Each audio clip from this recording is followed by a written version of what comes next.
Joe Gardner's jazz dreams are about to come true. But before he can step on stage, he takes a fateful step into the unknown. You can read along with me in your book. You will know it's time to turn the page when you hear this sound. Let's begin now.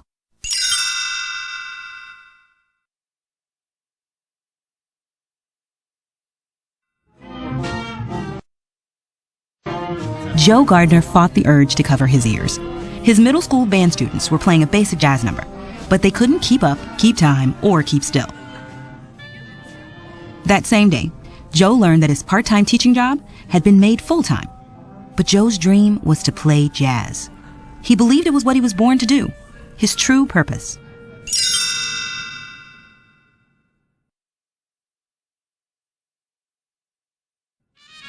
Later that day, Joe's phone rang. It was Curly Baker, one of Joe's former students. He told Joe that he was the new drummer for the Dorothea Williams Quartet. Wow, I would die a happy man if I could perform with Dorothea Williams. What Curly said next made Joe's heart beat faster. Well, this could be a lucky day. Joe hurried to the legendary jazz club, the Half Note, to audition with the quartet. When it was time for a solo, Joe closed his eyes, took a deep breath, and let the music flow. Afterward, Joe saw that everyone had stopped to listen. Sorry, I zoned out a little back there. Dorothea Williams smiled. Get a suit, Teach. A good suit. Back here tonight, first show's at 9, sound check's at 7. We'll see how you do.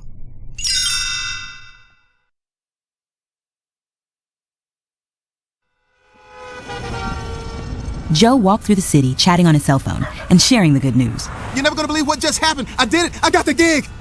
Just then, Joe saw a motorcycle heading right for him. He quickly stepped out of the way and fell into an open manhole. Joe's fall landed him on a moving sidewalk, headed for a bright light in the distance. It was the great beyond. He turned and ran away from the light. I'm not finished. I gotta get back. I don't want to die. Joe ripped through a barrier and started falling again.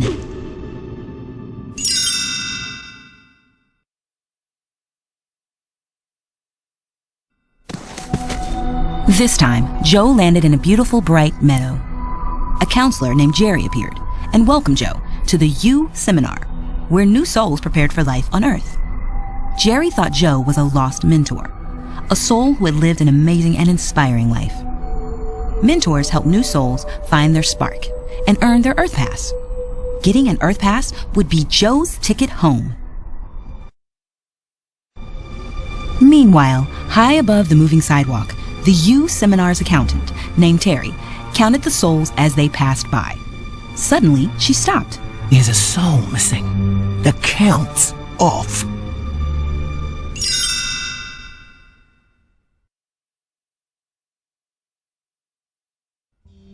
Thinking Joe was a lost mentor, the counselors assigned him a troublesome soul known as 22. How many times do I have to tell you? I don't want to go to Earth! 22 had already been through hundreds of mentors, but Joe was unlike the others. He wanted to go back to Earth. 22 couldn't believe it. She agreed to give him her Earth Pass as soon as they found her spark. The pair made their way to the Hall of Everything. Bacon could be your spark. But nothing about baking inspired 22. She tried other professions, but still no spark and no Earth Pass. You told me you tried. What can I say, Joe? Earth is boring.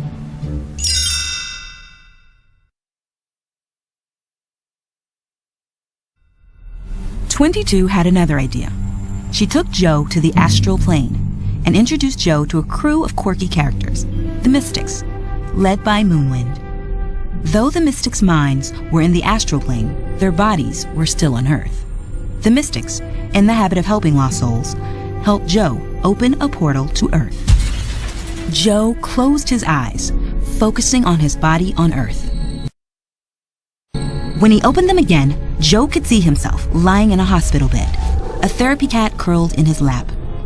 Joe was ready to jump through, but Moonwind was worried. No, Joe, don't rush this. It's not the right time. Joe jumped anyway, accidentally knocking 22 into the portal with him.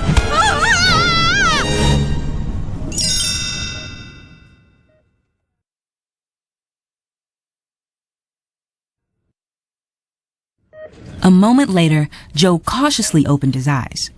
The good news was that he was in a body. The bad news? He was in the wrong body. No. I'm in the cat? Wait a minute. If I'm in here, then who? Joe looked at his body.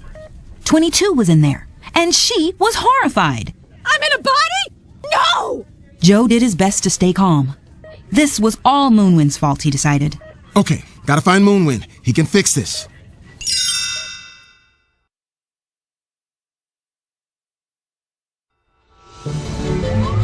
After escaping the hospital, Joe and 22 ended up on the streets of New York. 22 was rattled by the hustle and bustle of the city streets. She sat Joe's body down and swore she'd never move again. Joe darted off, snagging a slice of pizza. 22 wolfed it down, and to her surprise, felt much better. The two soon found Moonwind at an intersection, spinning his sign. The mystic promised he would get Joe back into his body. See you at the half note at 6:30. I'll take care of everything.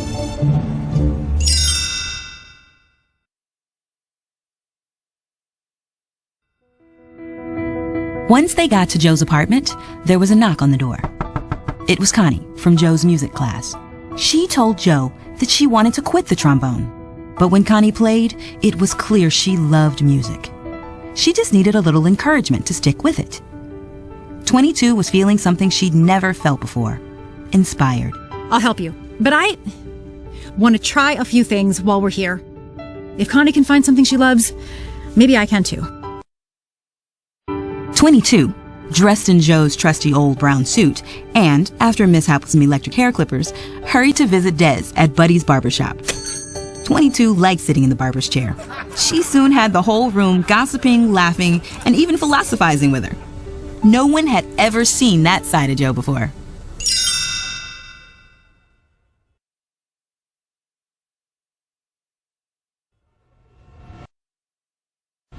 "22 was finally feeling comfortable in Joe's body when an unexpected gust of wind knocked Joe's hat off. As 22 bent over to grab it, Joe's pants ripped at the seam. There was only one place where they could get the pants fixed in a hurry: Joe's mom's tailor shop. Joe's mom, Libba, had heard about his upcoming performance with the Dorothea Williams Quartet. She was upset he was chasing an impossible goal. But for the first time, Joe was ready to tell his mom exactly what his dream meant to him. He leaned in and told 22 just what to say. Look, if I'm doing what I love, no matter how hard that is, I'll be fine. Libba listened and smiled. Then, instead of sewing up Joe's pants, she opened the closet and pulled out a surprise. That's my dad's suit.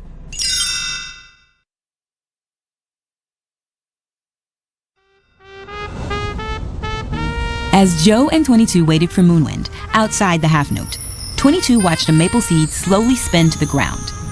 She admitted she was beginning to like being on Earth. Maybe she hadn't found her spark in the Hall of Everything because her spark was walking or skywatching. Joe disagreed. Those couldn't be her spark. They weren't a real purpose.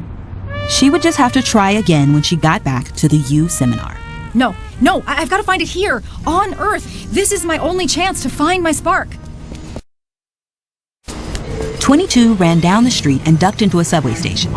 Joe was right behind her, meowing furiously. Then, out of nowhere, Terry appeared. There you are, Jordana. It's your time to go. A portal scooped up Joe and 22, and their souls returned to the U seminar.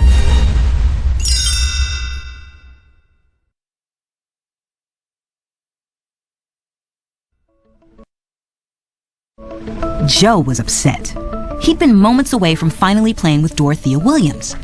Suddenly, the counselors were congratulating 22. She had earned her Earth Pass. But the young soul still had no idea what her spark was. 22 handed Joe the Earth Pass. It filled in because I was in your body, being you. It's your spark that changed it, not mine.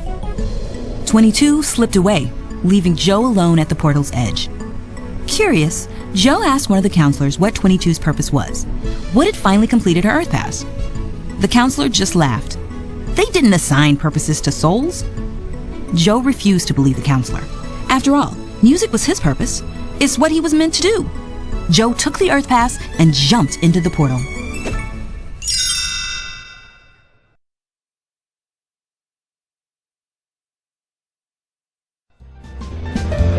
Back on Earth, Joe sat at the half-note piano as the Dorothea Williams Quartet took the stage. From his first note to the last, Joe played his heart out. He was in perfect sync with the other musicians, and his solos brought the house down. It was everything Joe had dreamed. But later, after the show, Joe felt strangely unfulfilled. He thought playing with the quartet would make him feel different somehow, but it didn't. Nothing had changed.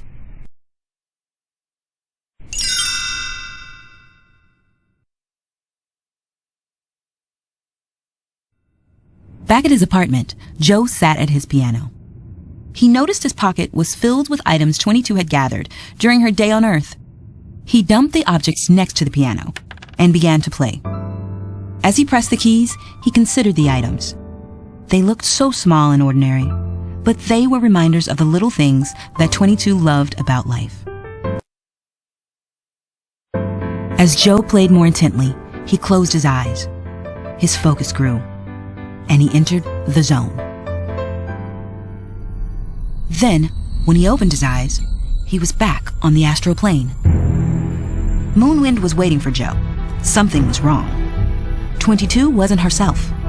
She had become a lost soul, angry and destructive. The enraged soul rampaged through the U seminar. No one could stop her.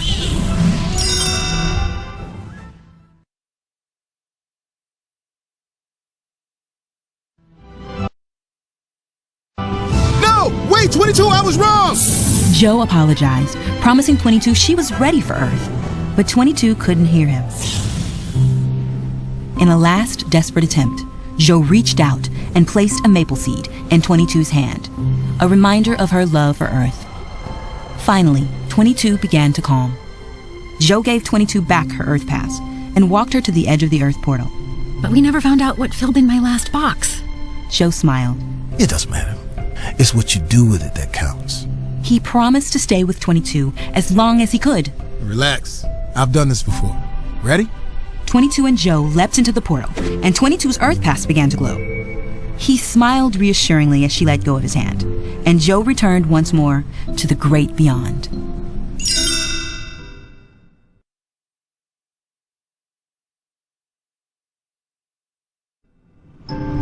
Joe was back on the moving sidewalk when Counselor Jerry stopped him. Joe had inspired all the counselors, and they had a special gift for him.